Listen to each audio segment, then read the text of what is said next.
from the left. A wonderful formation not seen before this weekend. The Catalina and the Swordfish.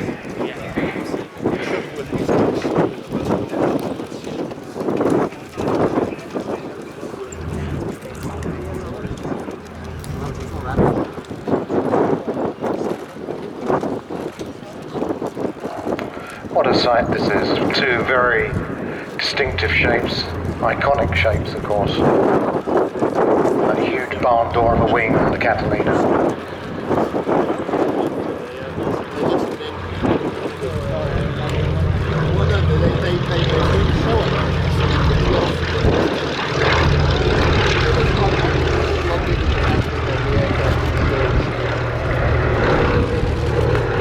Swordfish appearing to be somewhat lumbering about in the wind, but in fact it was a very versatile aircraft in the sense that it has that biplane ability to be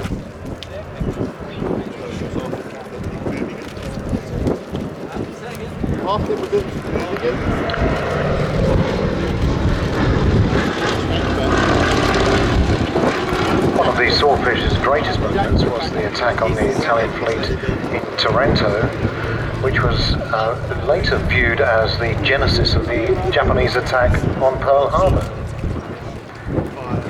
This aircraft entered Fleet Air Arm service in July 1930.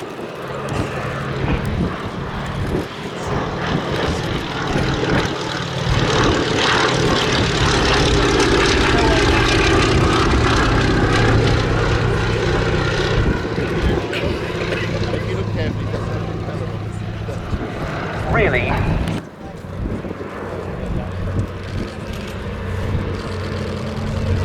what you can see as it makes its turn, it is very manoeuvrable.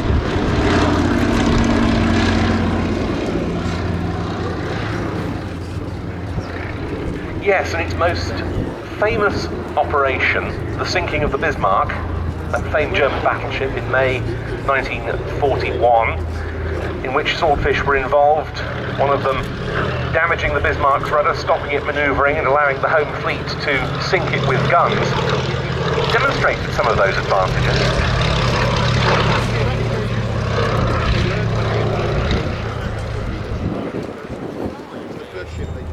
The Swordfish flew so slowly that the Bismarck's flak guns found it difficult, as Colin said, to track these biplanes, and the Bismarck's guns themselves struggled with close-in targets, which was rectified on the later likes of the Tirpitz. Crews of the Swordfish were very well trained in torpedo delivery. The aircraft was stable and controllable in all weathers and at night. It could turn tightly, and the use of radar helped both find the targets and guide the Swordfish back to their carriers.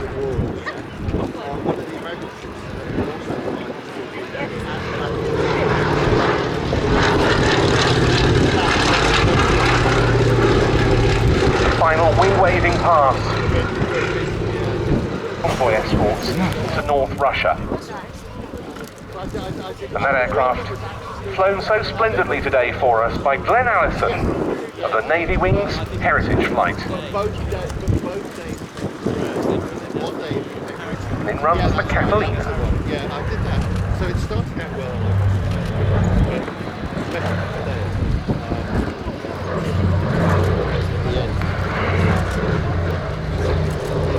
We should mention that shares have been made available to purchase. World War, John Cruikshank, who died at his home in northwest Scotland, aged 105, on the 9th of August this year. Just quite recently, no, they've got something just about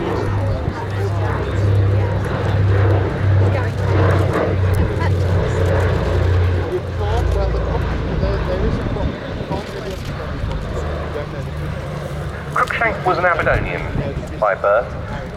He served in the Royal Artillery initially before transferring to the Royal Air Force Reserve in 1941.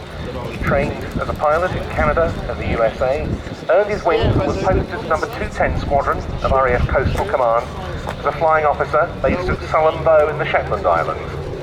It was on the 17th of July 1944, aged just 24, that he was flying a patrol over the Norwegian Sea in his Catalina when a U-boat was spotted. As Colin was saying, this was on the surface.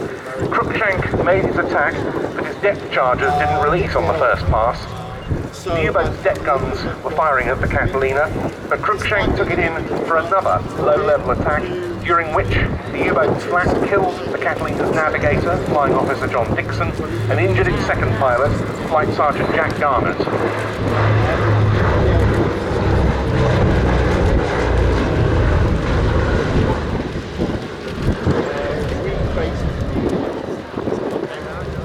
In doing so, Crookshank suffered 72 wounds, including 10 to his lower limbs and 2 serious lung injuries.